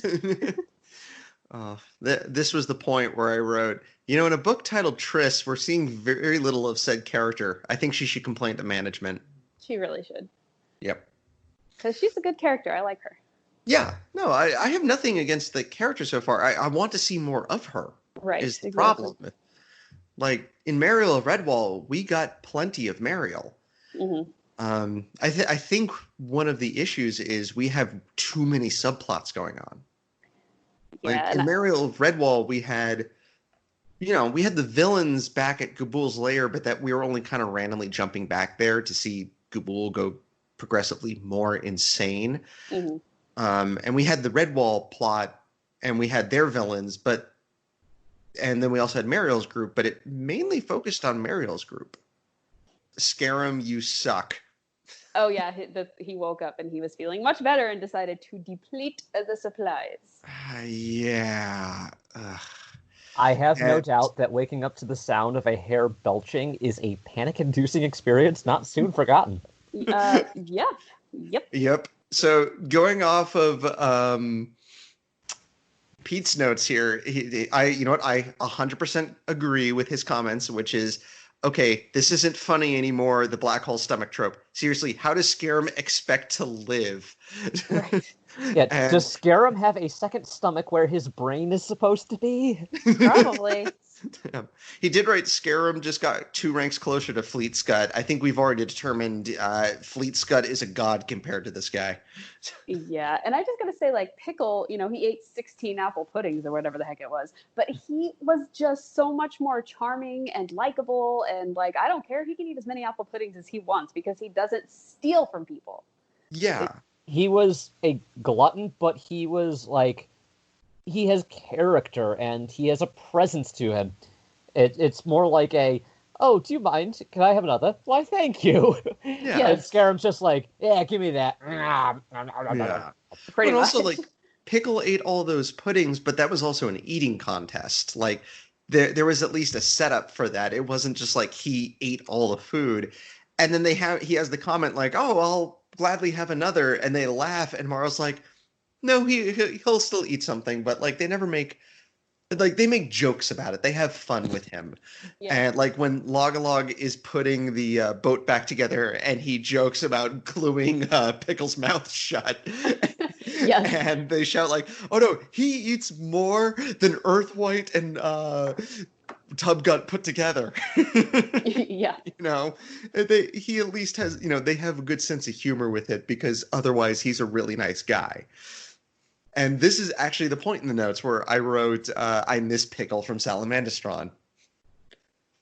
Indeed. So, yeah. I miss Horty Braybuck. I miss Fleetscut. Come back, Fleetscut. I never thought I would say.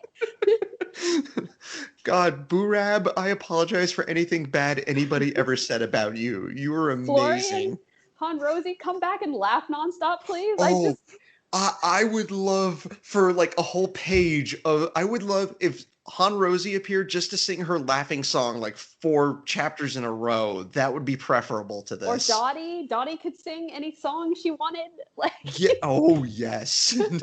Dottie singing is like a gentle lullaby compared to Scarum. Yes. Yeah. He has a comment. He's like, "Oh, my parents didn't raise me to end up as dinner for a fish," and I was like, Scarum, even if your parents did try to raise you as dinner for a fish, you'd probably screw that up too. Yeah, and I don't understand how he got well, I guess his mom could have indulged him because she seems like a piece of work. But the dad is like, he doesn't seem arrogant or selfish. He seems a little bit blustering, but that's he's a colonel in the Salamandastron military, and like we've had hairs that are, like military hairs that are a little bit more bombastic than others, but half the time when we've seen that, it's usually just like putting on a show for others. Yeah. Like the drill sergeant in the Long Patrol, where he was tough on the younger hairs, but he knew he had to be to get them into shape.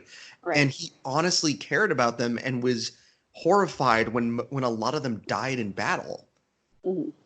And I mean, for contrast, look at Colonel Sasak at the beginning of Long Patrol. It's like you can see, yeah, Tamo wants to be his own person, and his dad's not letting him.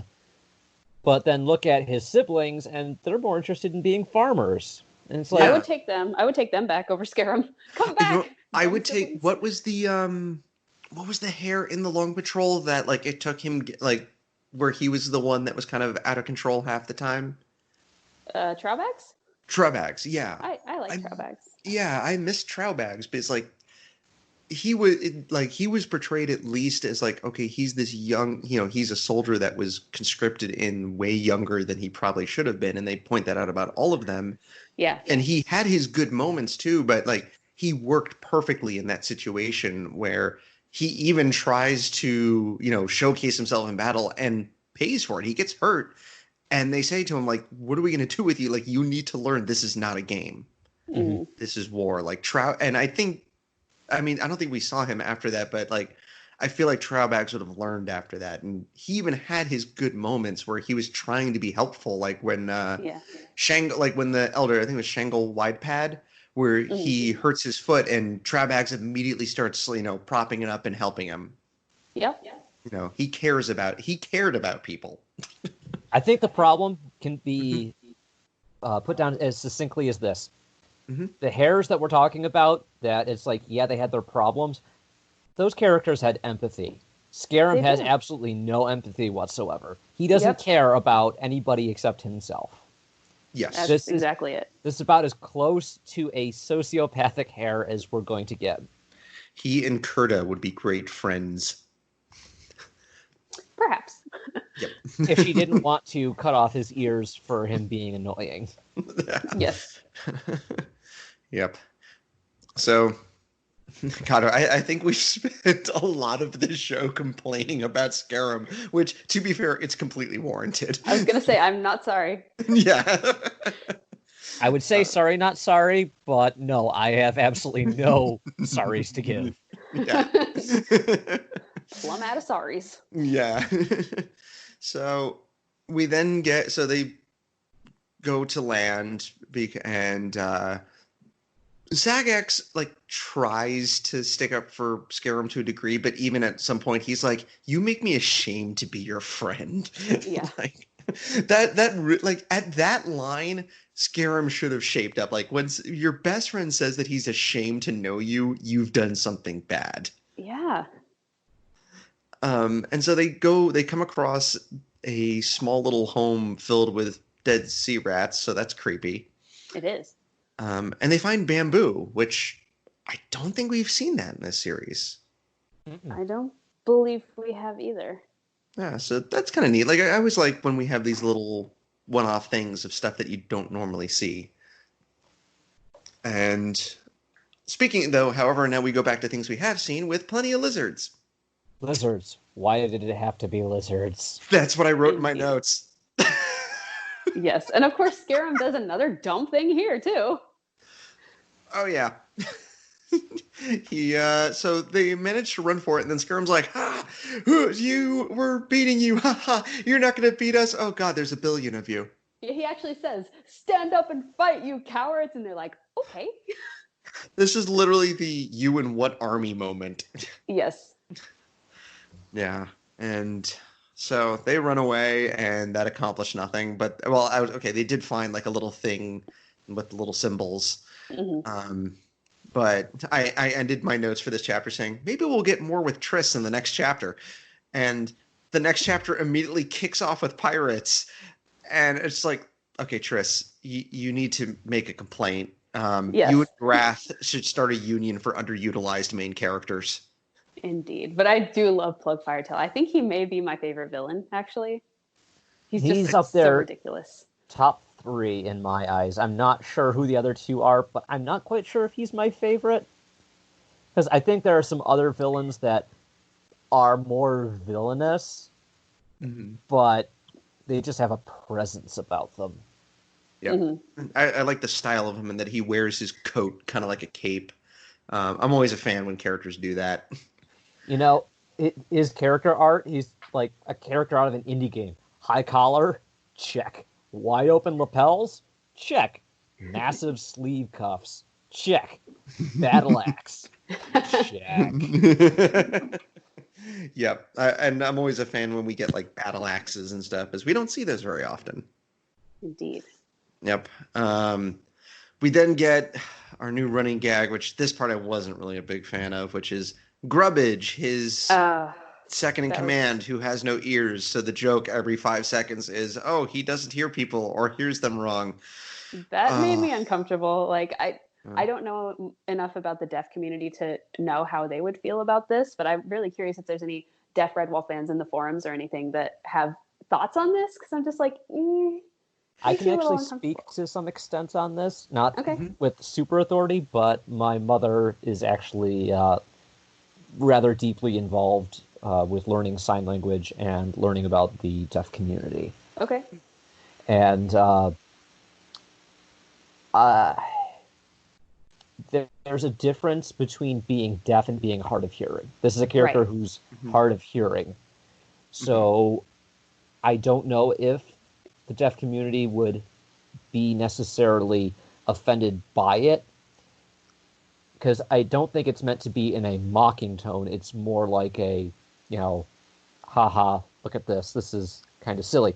It's different for the deaf community because they don't see not having hearing as an impairment. Right. In the same way that not having something else. Like, for example, for you, Katie, for blindness, it's like there is a definitive quality that you could say, yeah, I'm missing out on something. I can't interact with the world in the same way. But the deaf community doesn't see it that way, or at least some elements of the community. They don't feel as though their quality of life is diminished because they can't hear. And some deaf parents will even go so far as to not get their children cochlear implants so that they can hear during the specific time when their brain is most likely to adjust to it, because they don't think that it's a problem. And in some ways we'll actually see it as somewhat of a betrayal if somebody goes and tries to get cochlear implants, because it's like, you were fine before. So In this case, I guess it depends on the individual and whether or not they feel that this is offensive. I can Yeah. see it going both ways. Yeah, and like I'm just thinking of like Mr. Magoo or whatever, like this sight impaired gentleman who, I don't know, picked up a banana and thought it was a telephone or something. Like that is ridiculous, and I realize it's supposed to be ridiculous, but at the same time, like it's a little offensive to me. And Yep. just like I know the difference between objects when I pick them up. Come on. Mm-hmm. Yeah. That being said, I do like the gag where it's the you stand here, smack heads together. Yes, that was good. That did amuse me. That is always a classic. And I will say, even though it was at Grubbidge's expense, I did like the line where he misheard what the captain said. And he was like, the captain told him, "Hey, go rouse everybody. We're almost here." And he's like, "I misunderstood that. Oh, I better go and raise everybody." Why is it that the captain can speak nonsense and, I have to do all the thinking on this ship? I gotta do all the thinking. Yeah. And it's like, you know what? That's actually amusing and kind of on point, because if you misunderstood somebody constantly, yeah, you would get the opinion of, yeah, that's me. I have to do all the thinking around here. No, you're just unaware of what's going on around you. Yep. Yes. But at the same time, I really do love the freebooter song that they sing. Yeah. Because everybody is having a blast. If Pete was here, I would be laying on the Muppet Treasure Island references. As it is, I'll simply say Tim Curry's only song in that movie is basically the same thing as the song. I will say I do like we get some good villain conflict here where they arrive and Kurta is like, don't let them just walk up to, like, all land and walk up to our place. And King Arugula's like, oh yeah, that's a good point. So he sends out Riften to try to reel them in, and Plug Firetail's like, whatever, I'll do what I want. Yeah. Evil scum meet evil Phil. Which is Yep. which? Does it matter? Yep. Just, I will say, this seems a little familiar, and just, it's fine, though. I'm sure Riskanza and Sagittar, Plug and Riften will work it out. Yeah. So finally, in the second half of this chapter, and for the last time in this section of the book, we go back to Triss. Hi, Triss. I miss you. Yeah. And, all right, well, don't worry, Mariel. Triss, you've escaped from Gabul. Ublaz. Kurta. That being said, again, I like the dynamic with these characters, and thankfully Welfo had character shields to prevent her from being killed by a sling stone in like a couple chapters ago. But she's in trouble, and it kind of it adds agency to this, where they're not only starving, they're hungry, they have no rations, they have no water, like clean water, but they have an injured comrade. Yeah. And I like the fact that Shog tells Triss, like, okay, you take care of her, I will find us land. I will find where we need to go. I will make sure that we get food, that we get water, that we are safe. Yeah, and I kind of like comparing, like you mentioned Mariel, and I was kind of comparing the two. Mariel seems a little bit more like feisty and playful. Triss is sort of more grim and serious, not in like a bad way, but I think she's just a lot more like Mariel had a happy life with her dad at one point. Like she remembers that. I think Triss has grown up completely as a slave with only Jarufo who and the other slaves, but like they were just as beaten down as she was. So it's like kind of an interesting compare and contrast with these two characters. Yeah. I think Triss falls into the trope of the determinator. Just, I will do this thing that I set out to do and nothing will get in my way. Mm-hmm. And if she didn't have that character trait, she would probably be just another Welko. Yeah. It actually does kind of remind me of Martin in Martin the Warrior, where he was in, like, he had a life before slavery, but he was captured when he was very young. And we get the indication that he was he was a slave to Badrang for a while. And when he has that determination of like, I'm going to break free. I have this goal. I'm going to take you out. I'm going to get my dad's sword back. And with Triss, she's determined to, like, she doesn't really know any other life, but she was determined to leave, and now she's determined to help Welfo and get somewhere safe. But you get the indication that she wants to return to save the other slaves as well. If anything, because they sacrificed so much to help her out. Mm-hmm. We then get a cool moment where Triss falls asleep and Martin guides her father's spirit to speak with her. And you know what? I really like that. Yeah, I do too.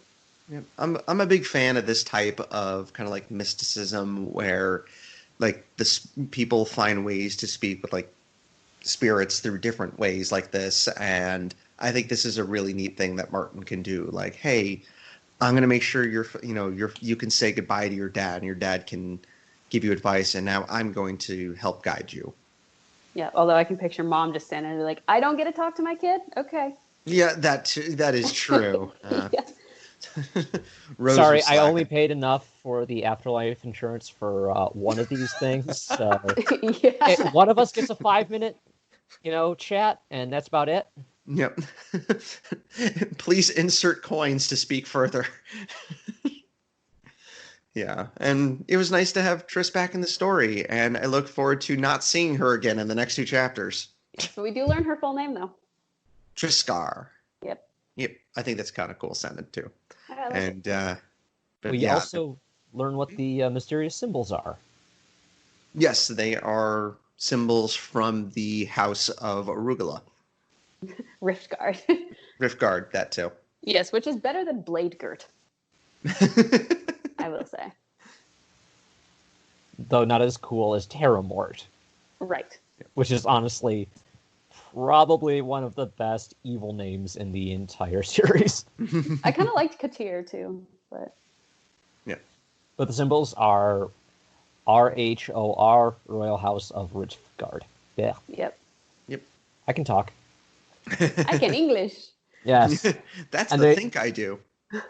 There are some other symbols here, and we're not going to discuss anything beyond this, but I can at least tell you what those symbols do stand for, because it is important. It's 4 words. Chart of King Serengo. That's fun. Yep, and so back to Redwall. Somebody needs to get Triss's agent on the tree phone. She's getting ripped off. Where we get cheerful Abbey life. And so in the last, where we last left our Redwall heroes, the Dibbons were put on Abbott's report. Yes. And Apodemus is like, I don't want to punish them. They're just kids. Dude, they locked everyone out of the kitchens and almost destroyed them. I think some form of punishment is warranted here. Yes, agreed. I think Jakes just hates punishing children. And it's kind of endearing in a way. I'm like, oh, Jakes, you old softy. You don't like to write about children getting punished. Yeah. This is the point where actually I would be fine with... I'm having a horrible time with the names today. The squirrel in Salamandastron that punished Sam Kim. Bremen. I would be fine with Bremen being in this one because I think this is the point where you could tell him, punish away. Yeah. Sister Alcanet. Yeah, sister. Yeah. Oh, yeah. Double physics all around. Yeah, Alcanet and Brenham. And Mother Mellis. I think Mother Mellis would do some punishing too. Yes. Oh no, I'd say in this case, Krega for some prime tail scalping. Yes. Because no one scalps like Krega does. Mm-hmm. Oh, Krega. I didn't get a comment on her send-off last time, but it was really good. And you guys did a good job, so that's fine. Yeah, so then Skipper decides to take point on it, and Apodemus is like, phew, I don't have to do my job. I do though, like where one of the mouse babes is like, they say you're going to chop our tails off, but I've got a bit of an issue here because my friend the mole has a really short tail and I have a really long tail. It's not fair, Father Heavens. That was really cute. I'll say that was adorable. Um, so then Skipper, I love the fact that Skipper jumps. It's like Skipper's going to administer your punishment, and he jumps forward holding a javelin. He's like, "Oh, I know how to punish you. You must dance." And sing a Dance song. party!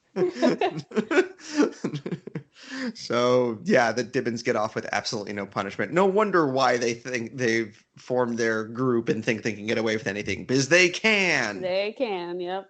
Yep. And the Dibbins are having so much fun that the two that found Brockhall, Ruggum and Bickle, are like, yeah, we know we don't have to do this, but we want to do it anyway. And to be fair, they would have been right there if they were actually, allowed to stay behind. So This is Oh, true. absolutely. Yeah. So Malbun and Crinkle Crinkle are hatching a plan, and originally they were like, "Hey, let's go back out there. We'll take one of Skipper's crew and Log because they can help us out with tracking and taking care of any danger." Which, okay, not a bad idea. Now they have a worse idea with, let's go out in the woods at night with their original idea, two creatures to help us, but let's also not tell anyone. right. Obviously, Malbun is a terrible recorder because she didn't look back in the history and see what happened the 2 times that Tansy and her crew did that. Yeah. It's yeah. Bad Malbun- things happen. For being so old, you're not being very wise. No. What part of Crow Attack makes you think that just nighttime will keep you safe? Yeah. And then when they see that Log and I can't remember the name of the otter that they were going to have go with them. Chirk, I believe. Shirk. When those two, want to stay behind, get distracted by fun, they're like, okay, even better idea. Let's go by ourselves and probably die and nobody will ever find us. Although there was a little bit of cool world building stuff here because apparently this is the first day of summer and they have this tradition. There's these words that they say and they take a little drink of this, I don't know, bubbly or something. And then they have a feast at the night. And I just think it's cool. They celebrate the start of the seasons with a drink and a feast and fun times. It's wild cherry and red currant cordial, which There you go. is super sweet and tart at the same time, from what I I would can like some. gather. Although red currants aren't really a thing here in the U.S. I can Yeah. only say based on just limited online research, but red currants are supposed to be kind of tart. Okay. So they then they do a little routine for the rest of the Red Wallers, which was admittedly very entertaining. Yes, the voice actors kind of killed it. It was so funny. I especially love the end where they're like, "We should punish this pirate," and all the Dibbins rush in and start chasing after Malbun. Yeah, and spanking her with wooden sticks. Yep, that was cute.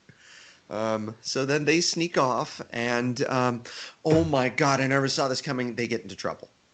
Yeah. What? Really? Who At would least the have known? Dibbins were too young to know better. Yeah, I did feel bad for them though, especially when Malvin gets herself knocked out and Criculus is just crying, "Aw, I know you guys were dumb, but aw." And Crinkleus is Malvin at first was going to do it by herself, and Crinkleus is like, "Oh, I'm so glad I actually went with you, Yeah. so you weren't stuck out here by yourself."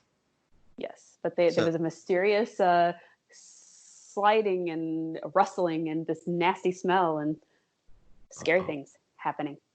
Dun. Let's find out who is really behind all of this. House rice cornflower.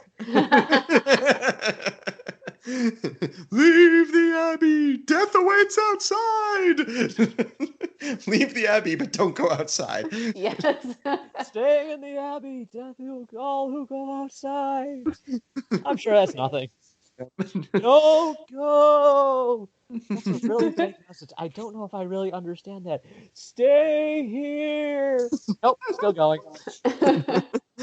Should I stay or should I go now? Oh no. And so then our last chapter, where instead of going back to Triss, who's the titular character of the book, we go to Sagex, Kruva, and Dingbat. Yeah, I think there was a little bit too much of these guys. I do like Sagax and Kruva. I like them quite a bit, but I think there's a little too much of them. There's too many dudes in this book that get more screen time. It's like, okay, fine. I'll give a female character Martin's sword, but the rest of it, guys. Yep. Yeah, this book suffers a little bit too much from outcast syndrome. Yeah, Yeah. that I was thinking the exact same thing where it's like Outcast where granted, at least in this book, we're introduced to the titular character at the beginning as opposed to Outcast where we meet the Outcast 2/3 of the way through the book. Yeah. Yep. This is like literally the first page.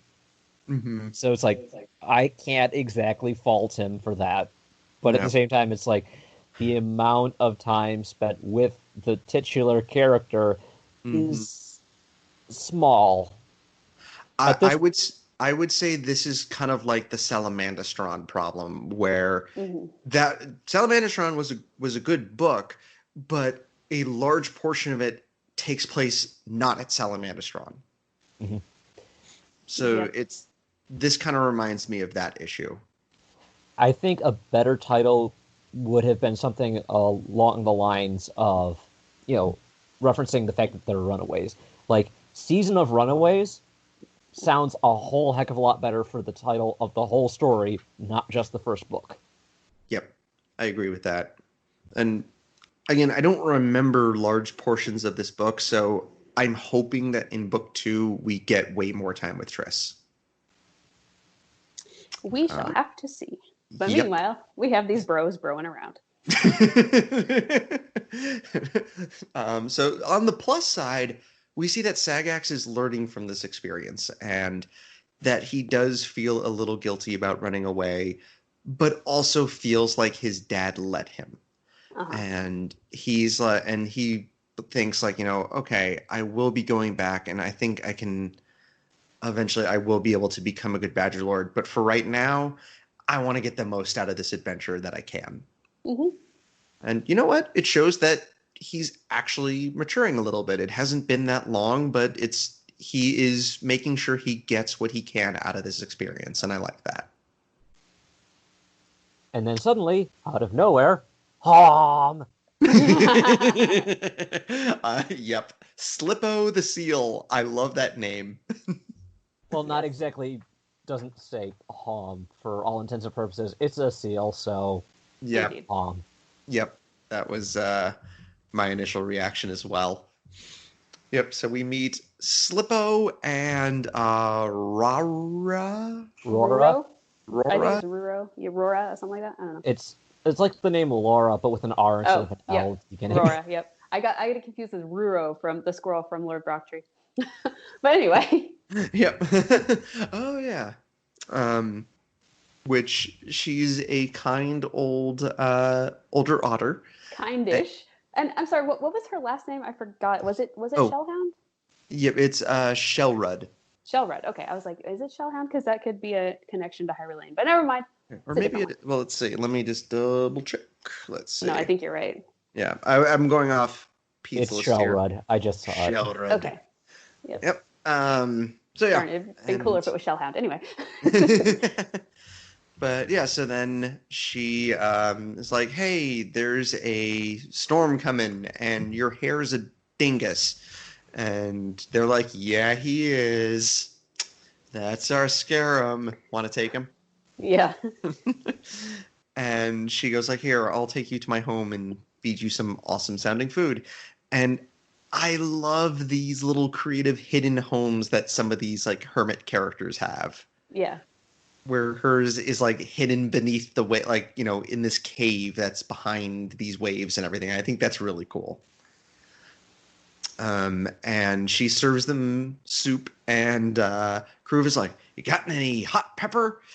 And I can sympathize with Kruva. This happened to me last week. Oh no. So she gives Kruva these two different kinds of hot pepper, and she's like, this one's normal, and this one will set your mouth on fire and probably turn you into a volcano otter. And Kruva's like, I'm not listening. Dum, dum, dum.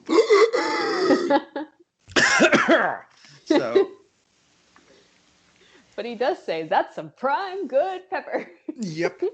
So I made this mistake last week. I was making chicken tortilla soup. And the recipe that I had followed called for a couple of chipotle peppers. I bought them in like a can with some sauce. For some reason, the stupid part of me was like, I'm going to dump the whole can in. So I cooked the thing, put it in my bowl, take one sip of just the broth. It was like pure fire. Oh no. I started coughing. I started sweating. My eyes were watering. This is some of the spiciest stuff I've ever had, and I was completely caught off guard by it. I was going to say maybe put some Greek yogurt or some sour cream in it. That might cool things down a little bit. What I did was I have some like raw tortillas that I can grill up, and so I grilled up one as a quesadilla. Oh, okay. Yep, had that with it, and then the next night I made polenta and started mixing that into the soup. Okay. And that's been helping a little bit, but I still have a ton of this stuff left. I was going to try maybe like a dollop of sour cream or Greek yogurt could help cool things down, and also would maybe go good with tortilla soup. I don't like sour cream though. Well, never mind. Yep, sorry. Maybe a big old glass of milk. Yep. If you like it. So that's been my adventure. So Kruva, I can totally relate to you. Yep. Jeremy and I were texting at the time. Jeremy, you said, "Whew, more spice than I expected. Otters would love this one." Nice. But yet, Kruva strikes me as the type to eat a raw ghost pepper and then declare it delicious. No, thank you. Yeah. Oof. Yep. So then, rah. Scooby-Dooby-Doo. Scooby-Dooby-Doo. Yeah, exactly. Oh, wow. Yep. So, Rura, just makes me think of Raru from Ocarina of Time. So she decides to sing them this wonderful song that is about how much, mothers love their children and hate to see them run away and leave home, and causes them all to start crying. And she's like, yes, that'll show those little fuckers. Like the last verse is like, if you don't come home soon, I'll probably die. You will cry over my grave. So hasten back, little one, or I will soon be gone. No more to see your dear face.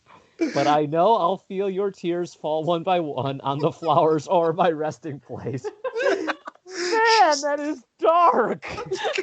She's like the guilting old mother, like old grandmother, like, oh, sure, don't come and visit me. I'm only, I won't be around forever, but no, go do your thing. Don't worry about me. I'll be fine. You can see me in a week. I probably won't be dead by then. I really like the cut of Rora's jib. It's teach those heartless runaways to think about more than themselves. Yes. Give them a little introspection. Yeah. And this voice actor has a beautiful voice, and she's just like singing about these terrible, dark things and chuckling evilly, like, I will show them. Yeah. And in the morning, she's like, hey, if you want to stay for a little bit, I know some more songs. I'm like, no, it's cool. We can go. Bye. Well, that's actually after she's like, so you guys thinking of going home? They're like, nah, we think it'll be good. Okay, in that case. Yeah. And we end this section of the book with all of a sudden something we've definitely never seen in these. The ship has a leak. Yes, and somehow Scarum gets thrown overboard, and the Badger and the Otter come to shore, and then Scarum's gone for the rest of the entire book. Yay! I wish. I think Scarum things are going gets pretty. eaten by a shark. Yes, shark death would be most appropriate here. The shark would probably just spit him back out onto the boat and be like, no, I don't want him. Yes. I mean, things are going pretty well, I think. But I do like Rora's final song. It's really short. I'm just going to read it because it's so hilariously heartless in a loving way. Yes. Though she is wrinkled, gray, and old, a mother's heart is made of gold, and her smile is like a quiet sunny day. So hearken to my lonely song. Don't stay away from home too long. There's nothing crueler than a runaway. Oh, God. Talk about Oh. rubbing it in, like not just salt on the wound. We're talking, what was that pepper called? Red firebrand pepper? Yes. Rub some of that on your wound, why don't you? Oh That God, was she's real gonna. shit. She's the type of person that's gonna see them heading back to Salamandastron and start singing like "Homeward Bound" by Simon and Garfunkel to drive them even faster. Oh God.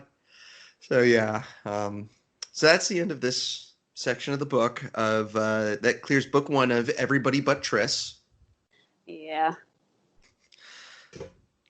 So overall, it's definitely not bad so far. You know, we definitely have our multiple plot lines, but you know, as we mentioned, it feels like there's too many of them going on, and we barely spent any time with Triss. Like we mentioned this a few times, but like I feel it bears repeating. Is you know, commenting on how Triss is not focused on, I think, is about as important as commenting on how awful Scarum is. Yeah. And like it kind of has a similar problem to Salamandastron, where the titular part of the book isn't getting focused on. And while in that one we had like a good plot line going on with Salamandastron, and we do have like a decent thing going on with Triss, in that one at least one of the two other plot lines was very interesting, which was Mara's journey, you know, eventually going back to Salamandastron. The Redwall plot is not really all that interesting so far. I think they're building up pretty well to there's something scary happening in the woods, though. Like, because the two Dibbins, like, something scared them. It was like a white ghost and a monster serpent or something. And then now we have Malvin and Criculus running away from something scary that they can't see. So it's like kind of building up to something. We just don't know what. Yeah. I do feel like more time could have been focused on that rather than the Dibbins being completely out of control. Well, yeah. Yep. I'm sure Pete would agree with us. How's it going, Pete? Oh, that doesn't look right. Oh, that the Dibbins. I think. Oh, wait, nope. He's got the Dibbins contained. I think he's got them contained in at least in some area. Okay, good All right. luck, Pete. You can you can do it. Good luck, my friend. He's using Operation Blackberry Cream Tart. Yes. So, what do you two think about book one? Silence. I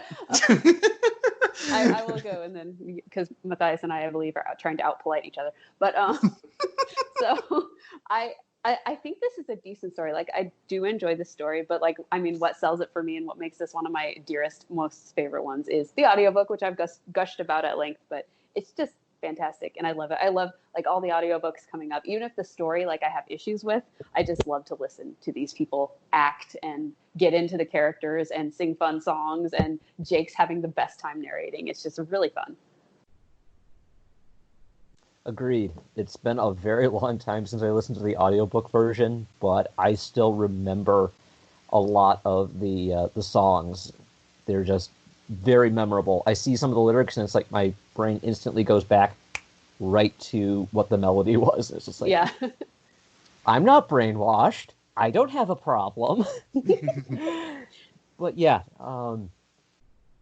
as I mentioned at the beginning, this is the first one I bought day of release, so it has a special place in my heart for that and a couple other reasons that we will discuss in later books.